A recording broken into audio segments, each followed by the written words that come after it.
हाय, मैं सोनाली हूँ। वीडियो शुरू करने से पहले मेरे चैनल सोनाली वॉइस को सब्सक्राइब करें और रेगुलर अपडेट पाने के लिए बगल में दिए गए बेल आइकन को प्रेस करें। मेरा नाम अल्पना है। मेरी शादी एक ऐसे परिवार में हुई थी जहाँ बहुत सारे लोग रहते थे, लेकिन कोई भी किसी के पक्ष में बोलने के लिए तैयार नहीं रहता था। हर कोई सिर्फ अपने काम से मतलब रखता था और दूसरों की परवाह नहीं करता था। मेरे ससुराल में मेरे ससुर भी थे। मेरी सास मुझे मेरी माँ की तरह प्यारी लगती थी। क्योंकि मेरी माँ अब इस दुनिया में नहीं थी, इसलिए मुझे अपनी सास में अपनी माँ की झलक नजर आती थी और मैं उनके साथ वैसा ही व्यवहार करती थी जैसा मैं अपनी माँ के साथ करती। लेकिन एक दिन मेरे ससुर ने मेरी सास के साथ कुछ ऐसा किया जिससे मेरे रोंगटे खड़े हो गए। मेरे पिताजी का भी कई साल पहले देहांत हो चुका था। मैं 7 भाइयों की इकलौती बहन थी और अभी तक किसी भी भाई की शादी नहीं हुई थी, क्योंकि मैं सबसे बड़ी थी और मेरे सभी भाई मुझसे छोटे थे। मैं अपने माता पिता की सबसे बड़ी और पहली संतान थी। मेरे पिता ने हमेशा अपने बेटों को ही अहमियत दी थी। उन्होंने कभी मुझे विशेष महत्व नहीं दिया। मैं बस घर के कामकाज में ही उलझकर रह गई थी, क्योंकि मेरे सभी भाई काम पर जाते थे और सबसे छोटे 2 भाई घर में ही रहते थे। मुझे इतने सारे लोगों के लिए खाना बनाना पड़ता था। मेरी उम्र भी बढ़ रही थी, लेकिन मेरे पिता को मेरी शादी की कोई चिंता नहीं थी। जब वे मुझसे छोटे मेरे भाई की शादी करना चाहते थे, तो रिश्तेदारों ने कहा कि पहले बेटी की शादी करो। मेरे पिता ने कहा कि उनके पास बेटी की शादी के लिए दहेज नहीं है। उनका मानना था कि बहू तो फ्री में आ जाएगी और साथ में दहेज भी लेकर आएगी। मैं इस बात से बहुत परेशान थी। धीरे धीरे मेरी उम्र बढ़ती गई। कुछ समय बाद मेरे घर में मेरी भाभी आ गईं और उन्होंने मेरा जीना मुश्किल कर दिया। वह घर के किसी भी काम में हाथ नहीं लगाती थीं। सारे काम मुझे ही करने पड़ते थे। इससे मेरी परेशानी और बढ़ गई थी, क्योंकि भाभी को भी घर के कामों में मदद करनी चाहिए थी, लेकिन उन्होंने कुछ भी नहीं किया। घरवालों को लगता था कि भाभी के आने से मुझे आराम मिल गया है, लेकिन सच्चाई यह थी कि मेरी मुश्किलें और बढ़ गई थीं। मुझे अपनी माँ की बहुत याद आती थी, क्योंकि उनकी मौत के बाद से ही मेरे ऊपर इस घर की पूरी जिम्मेदारी आ गई थी। मुझे अपने भाइयों की भी बहुत फिक्र होती थी, लेकिन फिर मैंने अपने दिल को समझा लिया कि जब इस घर में किसी को मेरी परवाह नहीं है, तो मुझे भी किसी की परवाह करने की जरूरत नहीं है। अब मेरी उम्र 35 साल हो चुकी थी और मेरे साथ की सभी लड़कियों की शादी हो चुकी थी। उनके बच्चे भी थे। मेरे चाचा जी ने मेरे पिताजी को समझाया कि पहले बेटी की शादी करो। मेरे पिता अब बूढ़े हो चुके थे, लेकिन उन्होंने कभी अपने बच्चों की ओर ध्यान नहीं दिया था। उनका ध्यान सिर्फ पैसे कमाने पर था, और वो पैसे भी वे सिर्फ अपने और अपने बेटों के लिए कमाते थे। मुझे इस घर में नौकरानी की तरह रहना पड़ता था। चाचा जी और दादाजी के कहने पर मेरे पिताजी मेरी शादी के लिए तैयार हो गए थे। रिश्ता भी चाचा जी ही लेकर आए थे। मैं इस बात से खुश थी कि मेरी शादी होने वाली है और इस घर से मेरी जान छूटने वाली है। लेकिन मेरी हमेशा यही इच्छा थी कि मेरी शादी एक छोटे परिवार में हो। जब मैंने लड़के को देखा और उसकी फैमिली के बारे में पता चला, तो मेरा दिल टूट गया। जिस लड़के से मेरी शादी होने वाली थी, उसका रंग बहुत सांवला था और उसकी फैमिली भी मेरी फैमिली की तरह बहुत बड़ी थी। उसके 6 भाई और 2 बहनें थीं। बहनें शादीशुदा थीं और सारे भाई अपनी अपनी पत्नियों के साथ दूसरे शहर में रहते थे। वह लड़का अपने माता पिता के साथ रहता था। लड़का बहुत कमाता था और उसका घर भी बहुत बड़ा था। मेरे चाचा जी ये रिश्ता इसलिए लाए थे क्योंकि मेरे पिता का मेरी शादी का कोई इरादा नहीं था और मेरी उम्र भी ज्यादा हो गई थी। इसलिए मेरे पिताजी ने इस रिश्ते के लिए हाँ कर दी। इस रिश्ते की हाँ करने की सबसे बड़ी वजह यह थी कि लड़के वालों को दहेज नहीं चाहिए था, क्योंकि उनके पास सब कुछ था। लड़के की माँ ने आकर मुझे सोने की अंगूठी पहना दी थी। मैं खुश थी कि चलो मेरी शादी हो रही है और मेरा पति अमीर है। शक्ल सूरत से क्या होता है, इंसान की कमाई अच्छी होनी चाहिए। मुझे एक ऐसा पति चाहिए था जो मेरी इज्जत करे और मुझे प्यार दे। इसी भरोसे के साथ मेरी शादी उस लड़के के साथ कर दी गई। मेरी ससुराल हमारे घर से बहुत दूर थी। मेरे भाइयों या मेरे पिता ने लड़के के घर जाकर उसके घर को नहीं देखा था। वे बस रस्म अदायगी के लिए ही मुझे विदा कर रहे थे, लेकिन मुझे अपने चाचा जी पर बहुत भरोसा था क्योंकि वही मेरा रिश्ता लेकर आए थे। पर अफसोस की बात यह है कि मेरा यह भरोसा गलत साबित हुआ। जब मैं विदा होकर अपनी ससुराल आई तो देखा कि मेरे पति का घर बहुत बड़ा था और मेरे पति का रंग बहुत काला था, लेकिन परिवार के जितने भी सदस्य थे वे सब उसी घर में रहते थे।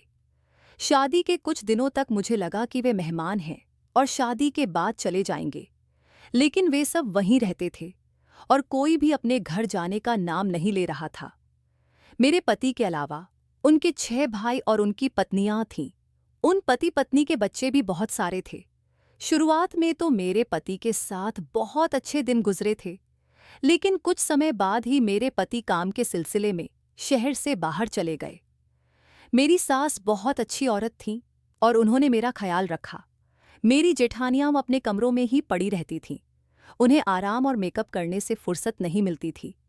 मुझे सिर्फ 2-3 दिन आराम करने का मौका मिला और फिर मैंने इस घर की सारी जिम्मेदारी संभाल ली। वैसे यहाँ नौकर भी थे, लेकिन मुझे उन पर भरोसा नहीं था, इसलिए मेरी ड्यूटी थी कि मैं उन पर नजर रखती। मेरी सास मेरी जिम्मेदारी से बहुत खुश थीं। इतने सारे लोग होते हुए भी इस घर में सन्नाटा था। सभी अपने अपने कमरों में ही रहते थे। मेरे पति जब से शहर गए थे, मुझे अपने कमरे में अकेले ही सोना पड़ता था। मेरे पति का व्यवहार बहुत अच्छा था और शादी की पहली रात से ही उन्होंने मेरे साथ अच्छा बर्ताव किया था। मुझे खुशी हुई कि चलो मेरे पति तो बहुत अच्छे हैं, क्योंकि उनका रंग बहुत काला होने की वजह से उनकी शादी काफी समय बाद हुई थी। जब मैं अपने कमरे में सोने जाती और अकेली होती तो मुझे रात में ऐसा लगता जैसे कोई चीख चिल्ला रहा हो। मुझे लगता था कि इस घर में भूत है, क्योंकि मुझे पैरों की चलने की आवाज भी सुनाई देती थी। सारा दिन तो सभी लोग अपने कमरों में बंद रहते थे, तो रात में कौन था जो इस घर में टहलता था?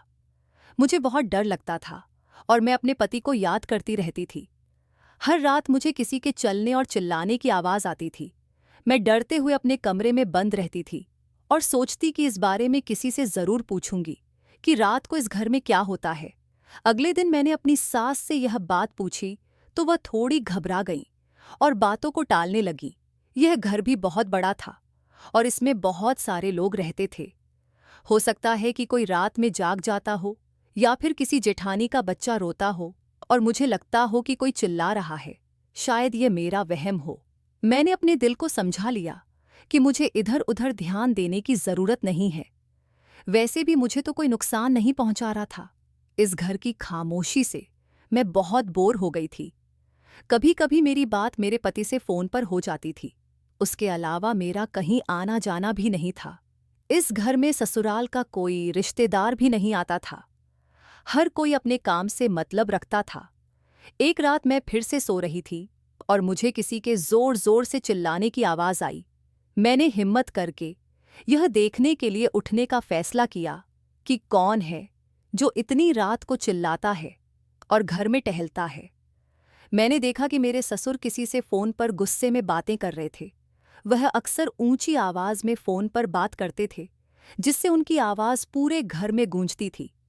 छोटी छोटी बातों पर उनका गुस्सा करना, लड़ाई झगड़ा करना, अपनी मनमानी करना और फोन पर लंबी बातें करना उनकी आदत थी। वह कोई काम नहीं करते थे और सारा दिन घर में ही रहते थे। घर के सभी लोग, यहाँ तक कि मेरी सास भी, उनसे बहुत डरते थे। उनका बर्ताव किसी के साथ भी अच्छा नहीं था। वह किसी की सुनते नहीं थे और हमेशा अपनी ही मनमानी करते थे। दिन इसी तरह गुजर रहे थे। मैं हर रात देखती थी कि मेरे ससुर आधी रात में टहलते थे। वह रात को किसी से बातें करते थे और मुझे लगता था कि कोई चिल्ला रहा है। मैं इस बात से भी डरती थी कि कभी कभी वह मेरी सास के साथ मारपीट भी करते थे। कुछ दिनों बाद मेरे पति 2-3 दिन के लिए घर आए। उनके आने से मैं बहुत खुश थी, लेकिन एक बात ने मुझे हैरान कर दिया। जब मेरे पति घर पर होते तो मेरे ससुर मेरी सास पर हाथ नहीं उठाते थे। घर का माहौल बदल जाता था और सभी लोग एक साथ डाइनिंग टेबल पर खाना खाते थे, एक दूसरे के साथ समय बिताते थे। एक दिन मेरे पति ने मुझसे कहा, तुम अच्छी तरह तैयार हो जाओ, हम बाहर घूमने चलते हैं। मैं बहुत खुश हो गई। मेरे पति मुझे एक बड़े रेस्टोरेंट में खाना खिलाने ले गए। वहां उन्होंने पूछा, क्या हुआ, तुम्हारा मूड ठीक नहीं लग रहा।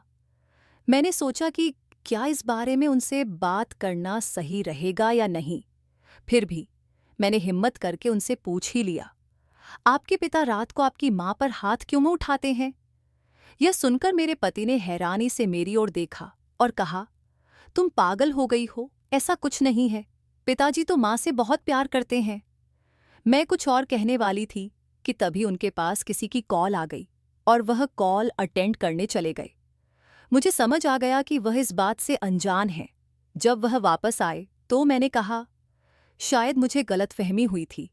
चलिए अब घर चलते हैं, काफी देर हो गई है। 2 दिन बाद मेरे पति फिर से अपने काम के सिलसिले में चले गए। जाते समय उन्होंने मुझे शॉपिंग के लिए कुछ पैसे दिए और कहा, अपनी पसंद के कपड़े ले आना। मेरी कोई जेठानी मेरे साथ नहीं जाती थी क्योंकि कोई भी मुझसे ढंग से बात नहीं करता था। मैंने अपनी सास से इसलिए नहीं पूछा क्योंकि डर था कि कहीं मेरे ससुर उन्हें जाने से मना न कर दें। घर की नौकरानियों से मेरी अच्छी पहचान हो गई थी। एक नौकरानी थी, चमेली। मैंने उससे पूछा कि क्या वह मेरे साथ मार्केट चलेगी, तो वह तैयार हो गई। मुझे इस घर में किसी से अनुमति लेने की जरूरत नहीं थी क्योंकि किसी को किसी से कोई मतलब नहीं था। मैं चमेली को साथ लेकर मार्केट गई और शॉपिंग करके वापस आ गई। जब मैं घर लौटी तो देखा कि मेरी सास के कमरे का दरवाज़ा खुला हुआ था। मैंने धीरे धीरे कदम बढ़ाए और दरवाजे के पास पहुंची। अंदर से आवाज आ रही थी। मेरी सास कह रही थी, अब मुझ पर ज्यादा जोर मत डालो। इसका मतलब था कि मेरे ससुर फिर से मेरी सास पर हाथ उठा रहे थे और यह अब रात का वक्त नहीं बल्कि दिन था। मैंने दरवाजे से झांक कर देखा तो मेरे होश उड़ गए। मेरे ससुर मेरी सास के बाल काट रहे थे। मैं समझती थी कि मेरे ससुर मेरी सास को मारते होंगे, इसलिए वह इतनी ज्यादा चिल्लाती हैं। लेकिन मेरा यह ख्याल गलत साबित हुआ। दरअसल वह उन्हें मार नहीं रहे थे बल्कि उनके बाल काट रहे थे, जिस पर मेरी सास बहुत चिल्ला रही थी। मुझे यह बात बिल्कुल समझ नहीं आई कि वह ऐसा क्यों कर रहे थे। आखिर बाल तो औरत का गहना होते हैं। मेरे ससुर के एक हाथ में मेरी सास के कटे हुए बाल और दूसरे हाथ में कैंची थी। यह देखकर मुझसे रहा नहीं गया और मैं चिल्लाते हुए कमरे में चली गई। मैंने कहा, पिताजी आप यह सब क्या कर रहे हैं? मेरे ससुर ने कहा, शुक्र करो बहू, तुम्हारी सास के हिसाब से यह सजा बहुत कम है, वरना इसके कारनामों के लिए इसे घर से निकाल देना चाहिए। ये कहते हुए मेरे ससुर कमरे से बाहर निकल गए। मैंने अपनी सास को गले लगा लिया क्योंकि वह बहुत रो रही थी।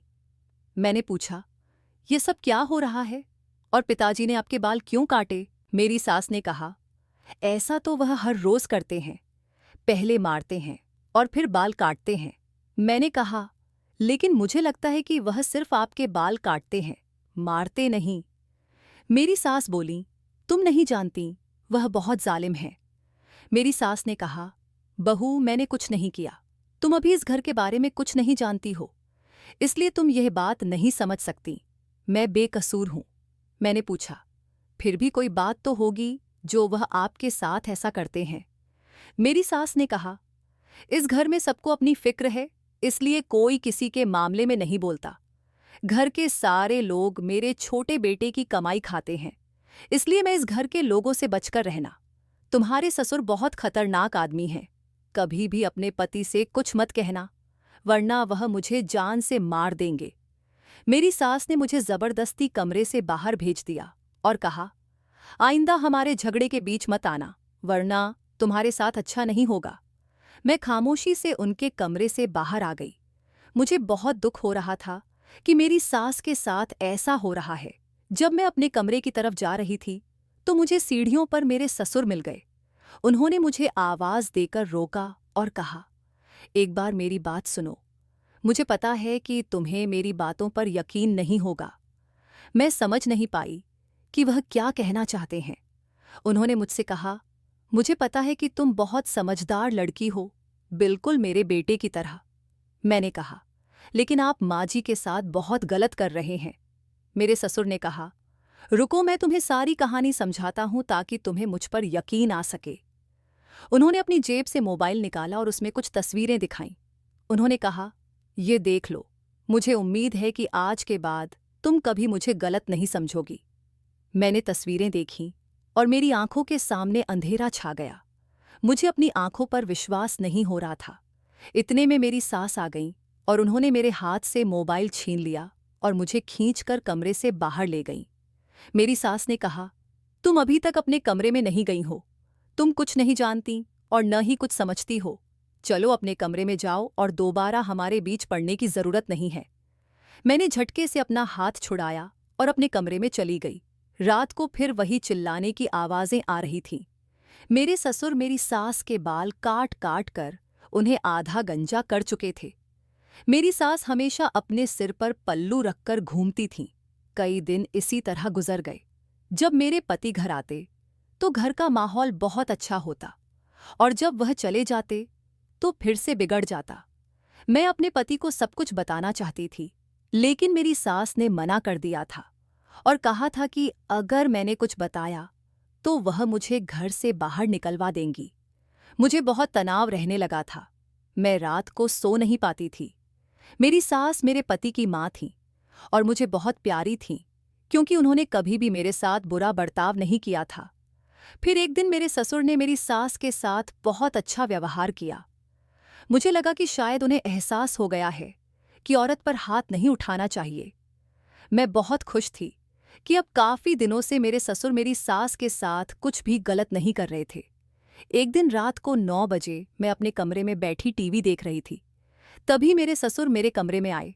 मैंने उन्हें देखकर जल्दी से अपने सिर पर पल्लू रख लिया। मैंने कहा, पिताजी, आपका यहाँ आना कैसे हुआ? मेरे ससुर मेरे कमरे में आए और बोले, बहू, मैं तुम्हारे लिए अपने हाथ की बनी चाय लेकर आया हूँ। तुम्हें और तुम्हारे पति को मेरी चाय बहुत पसंद है।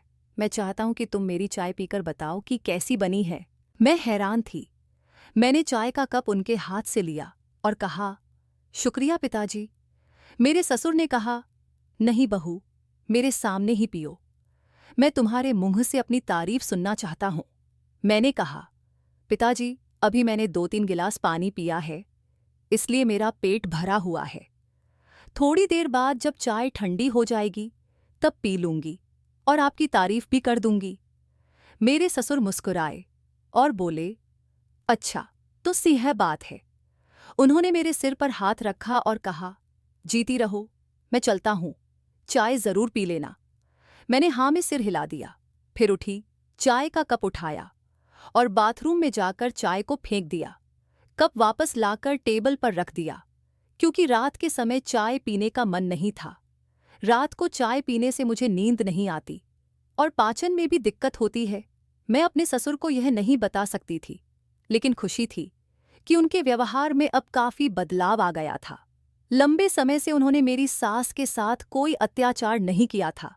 रात हो गई थी, इसलिए मैंने टीवी बंद किया और अपने पति से चैटिंग पर बातें करने लगी।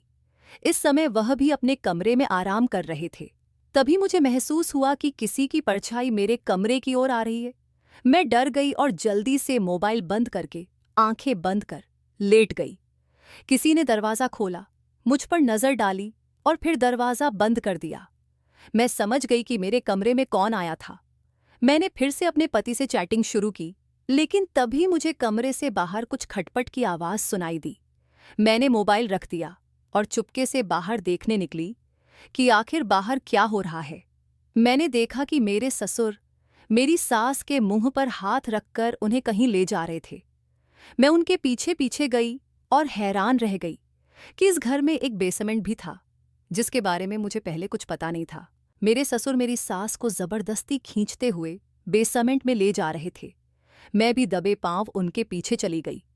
बेसमेंट में मेरी सास को एक कुर्सी पर बिठाकर रस्सी से बांध दिया गया। वहां और भी लोग मौजूद थे, जिनसे मेरे ससुर बातें कर रहे थे। इसके बाद जो उन्होंने कहा, उसे सुनकर मेरे होश उड़ गए। उन्होंने कहा, तुम्हारे घर की सारी दौलत तुम्हारी इकलौती बेटी की है। मैं चाहता हूं कि यह सब कुछ मेरे नाम कर दो। मैं इस दिन का इंतजार कर रहा था। आज तुम्हें मारकर दफना दूंगा और सबको बता दूंगा कि तुम अपने आशिक के साथ भाग गई हो। अब जल्दी से इन पेपर्स पर साइन कर दो ताकि तुम्हारे बेटे की सारी जायदाद मेरे नाम हो सके। मेरी सास बोली, मैं मर जाऊंगी लेकिन ऐसा कभी नहीं करूंगी। ये सब कुछ मेरी बेटी की मेहनत की कमाई है। तुम क्या चाहते हो कि मैं तुम्हारे और तुम्हारे बच्चों को अपने बेटे की मेहनत की कमाई दे दूं? शुक्र करो कि मैंने इतने सालों से तुम्हारी यह सच्चाई अपने बेटे से छुपाई है।